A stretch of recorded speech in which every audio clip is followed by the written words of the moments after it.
मित्रों नमस्कार। सूचना की दुनिया पर आपका स्वागत है। मैं हूं डॉक्टर सुभाष चंद्र सिंह।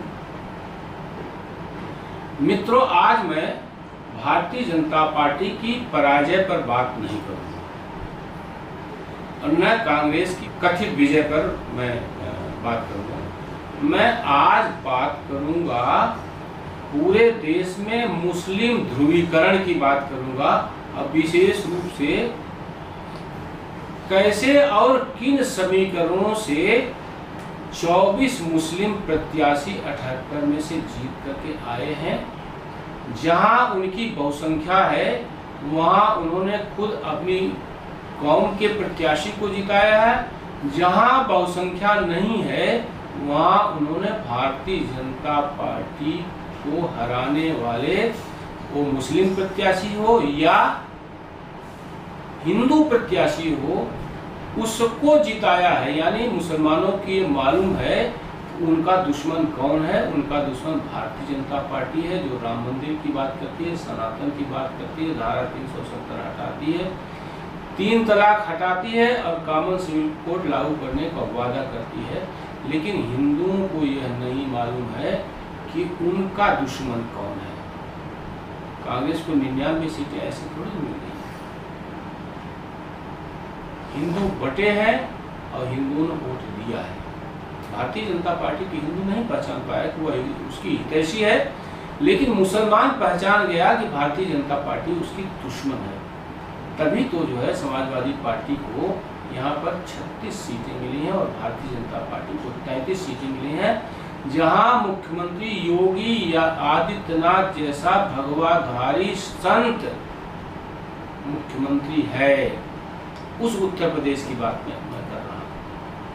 अब मैं थोड़ा सा आपको ब्यौरा बता दूं। कुल 24 मुस्लिम सांसद चुने गए हैं। 22 का ब्यौरा मेरे पास है, 2 का ब्यौरा अभी मैं ढूंढ रहा हूँ। जब मिल जाएगा तो कोशिश करूंगा कि आपको उसके बारे में जानकारी दूं। 24 मुस्लिम सांसद चुने गए। 78 विभिन्न प्रमुख पार्टियों ने जो है 78 मुस्लिम उम्मीदवार खड़े किए थे, जिसमें से 24 जीते हैं। 78 में से 24 जीते हैं। कांग्रेस के पास 7, टीएमसी के पास 6, सपा 3, मुस्लिम लीग 3 और 3 निर्दलीय मुस्लिम उम्मीदवार जीते हैं। 3 निर्दलीय मुस्लिम, उसमें एक मुस्लिम उम्मीदवार भारतीय जनता पार्टी ने भी खड़ा किया था, मल्लपुरम केरल से। वह तीसरे नंबर पर रहे, मात्र 75,000 वोट पाए। डॉक्टर अब्दुल सलाम कालीकट यूनिवर्सिटी के वाइस चांसलर रहे। अब आप समझिए उनको हराया किसने? मुस्लिम लीग के प्रत्याशी ने हराया उनको और 5 लाख वोटों से हराया। 5 लाख वोटों से हराया मुस्लिम लीग के प्रत्याशी ने उनको। ये स्थिति है। भारतीय जनता पार्टी के लोग कहते हैं कि आप मुस्लिमों को प्रत्याशी नहीं बनाते हैं और एक प्रत्याशी बनाया तो वो तीसरे नंबर पर गया, मात्र 75,000 वोट पाया और मुस्लिम लीग ने 5 लाख वोटों से उनको हराया है। लद्दाख से निर्दलीय प्रत्याशी जो है जीत गया और उनका नाम है मोहम्मद हनीफा और उन्होंने भारतीय जनता पार्टी को हराया है। और यहाँ पर कांग्रेस का प्रत्याशी भी हिंदू ही था, यानी लद्दाख के हिंदू वहाँ पर बटे, इसलिए निर्दलीय प्रत्याशी ने हराया है। और आपको बता दें कि करगिल भी इसी क्षेत्र में है जो मुस्लिम बहुल है और जहाँ करगिल युद्ध हुआ था वही वह लद्दाख है। वो करगिल क्षेत्र का रहने वाला है। अब मैं बात करता हूँ उत्तर प्रदेश की, कैराना की। 44% मुस्लिम हैं यहाँ और यहाँ से इकरा हसन जीती है, मात्र 29 साल की, पहली बार चुनाव लड़ी। और यहाँ पर प्रदीप चौधरी जो 14 में जीते, 19 में जीते, इस बार हार गए क्योंकि वहाँ पर बसपा ने भी एक जाट प्रत्याशी खड़ा किया था और प्रदीप चौधरी भी जाट, यानी दोनों वहाँ पर हिंदू बट गए और वो जीत गई। हैदराबाद की बात बहुत चर्चा हुई। असदुद्दीन ओवैसी वहां पर से 3.5 लाख वोटों से माधवी लता को हराया। वहां पर 60% मुसलमान हैं। माधवी लता कैसे जीती वहां पर? मुस्लिम लीग के 3 सांसद जीते हैं और तीनों जो है केरल से हैं, और वह मुस्लिम लीग है जो बंटवारे की जिम्मेदार है और जिसका कांग्रेस से वहां पर गठबंधन है।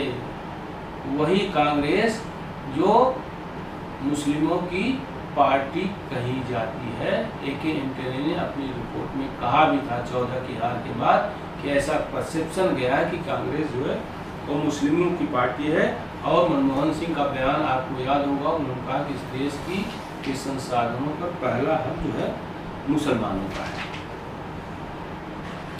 बहरामपुर सेकुलर मिजाज के अधीर रंजन चौधरी जो लोकसभा में कांग्रेस संसदीय दल के नेता थे और भारतीय जनता पार्टी को जी भर करके गाली देते थे लोकसभा और लोकसभा के बाहर, उनको वहां पर हरा दिया है यूसुफ पठान ने तृणमूल कांग्रेस से। अब अधीर रंजन चौधरी हो सकता है पछतावा रहा होगा। देखिए सबसे बड़ी बात, यहाँ पर अधीर रंजन चौधरी का प्रचार करने के लिए न राहुल गांधी गए न खड़गे गए, बगल की सीट पर प्रचार करके वापस चले आए। अधीर रंजन चौधरी कहते रहे कि यहाँ एक जनसभा कर लीजिए, लेकिन कोई नहीं गया है। ये है राहुल गांधी और उनकी कांग्रेस, ये स्थिति है। बसीरहाट की चर्चा बहुत हो चुकी है। रेखा पात्रा जो वहां पर जो है संदेश खाली की पीड़ित महिला थी, यौन शोषण की शिकार, जिसने लड़ाई में लड़ी थी, उसके सामने मुस्लिम प्रत्याशी हाजी नूरुल इस्लाम को खड़ा किया था और वो जीत गए। वहां पर 40% मुसलमान हैं और 60% हिंदू हैं। इसके बावजूद हाजी नूरुल इस्लाम जीत गया क्योंकि वहां पर हिंदू बट गया। असम के धुबरी से कांग्रेस ने के प्रत्याशी 10 लाख से जीता और उसने किसको जीता? बदरुद्दीन अजमल, जो उस मुस्लिम बहुल इलाके जहां पर 80% मुसलमान हैं और उसमें सिंह के बांग्लादेशी हैं, वहां से 10 लाख वोटों से कांग्रेस का प्रत्याशी जीता है और बदरुद्दीन अजमल को हराया है। अब मुसलमानों की पहली पसंद आप समझ लीजिए, मुसलमानों की पहली पसंद मुस्लिम प्रत्याशी, दूसरी पसंद सेकुलर दल जिसमें कांग्रेस, सपा, द्रमुक, तृणमूल कांग्रेस, भारतीय जनता पार्टी मुसलमान की नंबर 1 की दुश्मन है और पहली पसंद कांग्रेस,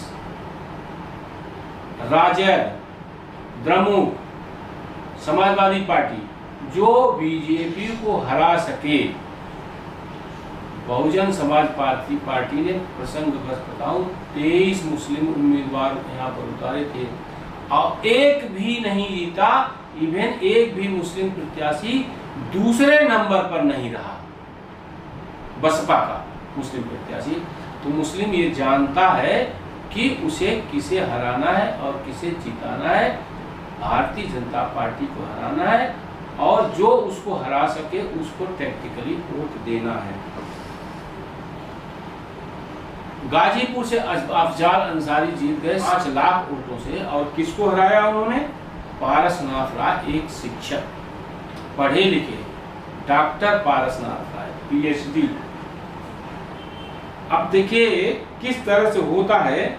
बारामूला से टेरर फंडिंग के आरोप में अब्दुल रशीद जीता है और किसको हराया है? महबूबा मुफ्ती को, जो पाकिस्तान की समर्थक हैं। लेकिन वहां के मुसलमानों को ये लगा ये असली साथी है जो महबूबा मुफ्ती से भी कट्टर है, जो आतंकवादियों को जो फंडिंग करता, तो उनके फंडिंग का स्रोत था, माध्यम था, बिचौलिया था। और अनंतनाग से भी निर्दलीय प्रत्याशी जीता है और उसने किसको हराया है? उमर अब्दुल्ला को हराया है, नेशनल कॉन्फ्रेंस के। यानी दोनों खानदानी पार्टियां वहां पर खत्म हो गई और दोनों के निर्दलीय प्रत्याशी ने जिताया। उत्तर प्रदेश की जब हम बात करते हैं, लौट कर आते हैं, तो मुहिबुल्ला अंसारी जो दिल्ली की एक मस्जिद के मौलाना थे, बाहर से आए थे और उन्होंने भारतीय जनता पार्टी के शिव गणेश लोधी को हराया है, जबकि आजम खां के विरोध के बावजूद उनको टिकट दिया गया था। 50% मुसलमान है वहां पे। और संभल में शफीकुर रहमान बर्क जो बहुत कट्टरता के साथ विरोध करते थे भारतीय जनता पार्टी के, उनका पोता जियाउर रहमान बर्क मात्र 27 साल की उम्र में पहली बार चुनाव लड़ा है, लोकसभा का जीता है और हराया किसने? परमेश्वर लाल सैनी को। ये आपकी स्थिति है। आप चाहते हैं अयोध्या मंदिर में, मैं दोहरा रहा हूँ, काशी विश्वनाथ में ज्ञानवापी आपस और वहां पर जो है मथुरा में जो है आपको कृष्ण जन्मभूमि वापस मिले, और वोट देते समय आप जाति बिरादरी ये सारी चीजें देखते हैं, अगड़ा पिछड़ा देखते हैं, दलित देखते हैं, तो 1200 साल तक जो है, जैसा नरेंद्र मोदी जी ने एक बार कहा था, 1200 साल की गुलामी के एक भी अंश को बचने नहीं देना है। 1000 साल तक मुगलों ने आपके ऊपर शासन किया, 200 साल तक अंग्रेजों ने शासन किया। इसके बावजूद अभी भी अगर आप नहीं चेत रहे हैं, तो जैसा कि हिंदूवादी संगठन कहते हैं ना, हिंदू बटा तो हिंदू कटा। तो आप ये मान कर चलिए कि जिस तरह का आपका वोट देने का पैटर्न है, आप कटने के लिए, नष्ट होने के लिए तैयार रहिए। फिलहाल इस एपिसोड में बस इतना ही। आप सब लोगों का बहुत बहुत धन्यवाद। जो लोग भी सूचना की दुनिया को देख रहे हैं, जिन्होंने सब्सक्राइब नहीं किया है, वो सब्सक्राइब करें, बेल आइकन दबाएं, कमेंट करें और शेयर करना न भूलें। आप इस YouTube चैनल को लाइक करिए, सब्सक्राइब करिए, कमेंट करिए और शेयर जरूर करिए।